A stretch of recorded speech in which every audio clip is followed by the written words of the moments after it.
ল তোর হুজুরের কাছে লয়ে যাম। ও ছাড়লে কি ছাড়া জানি কি বউ? আরে এ তো হুজুরই।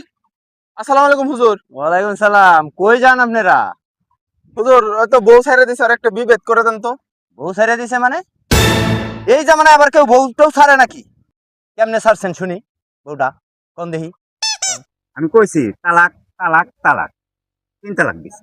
আরে ভাই, তালাক তালাক 3 তালাক কইলেই তো বউটা ছাড়া হয় না।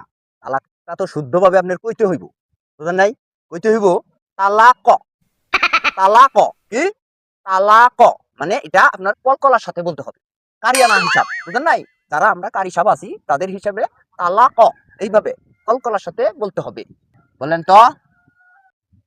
তালাক বউ ছাড়া হয় নাই, তালাক স্পষ্ট ভাবে আপনি বলতে পারেন নাই। তাইলে হুজুর আপনি আমার বউটারে ছাইরা দেন। আরে কি কয়? হ্যাঁ হুজুর, আপনার বউ আমি ছাড়তে পারি? আমি খুব জ্বালাত আছি হুজুর, আপনি দুইটা পাও ধরি। আরে ভাই রে, একজনের বউ তো আরেকজন ছাড়তে পারে না।